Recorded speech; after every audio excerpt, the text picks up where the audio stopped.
اور ایک بہت بڑا ظلم کبیر سفر کے مہینے میں آتا ہے جی، آخری چہار شنبہ نہایت مشہور ہے۔ مشہور کیا ہے؟ یہ بدھ کا دن، چہار شنبہ آخری بدھ، اور یہ سفر کا آخری بدھ کہلاتا ہے۔ اس میں کہتے ہیں کہ نبی علیہ السلام نے آخری مرتبہ غسل کیا تھا اور صحت ہوئی تھی، اور لوگ باقاعدہ سیروں پہ نکلتے ہیں آخری چہار شنبہ، باقاعدہ یہ اس کا اہتمام ہے۔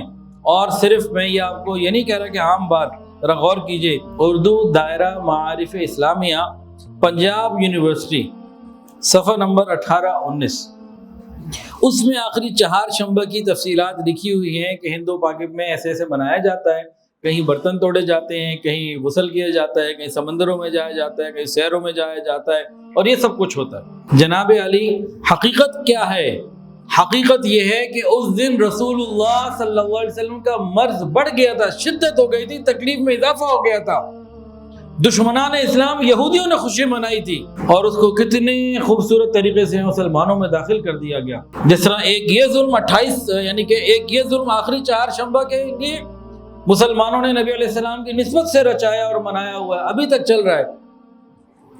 میں تو حیران ہوں، اللہ نے شکر الحمدللہ، سارے کے الحمدللہ، اللہ تعالیٰ نے آپ سب کو بچایا ہوا ہے، الحمدللہ، بڑے مبارک لوگ ہیں آپ۔ ایک ظلم تو نبی علیہ السلام کی نسبت سے یہ ہے ہمارے معاشرے میں، اور دوسرا ظلم نبی علیہ السلام کی وفات کے دن کو عید میلاد النبی بنا لینا، یہ بھی خوشی کا دن دشمنوں کے لیے تھا، اور یہ بھی خوشی کا دن دشمنوں کے لیے تھا۔ تو بہرحال بہت ساری قسم کی جو ہیں وہ رسومات ہیں، کچھ پرانے زمانے میں تھیں، کچھ آج کے زمانے میں بھی ہیں، یہ ساری کی ساری غلط ہیں، کوئی ایسی چیز نہیں ہے۔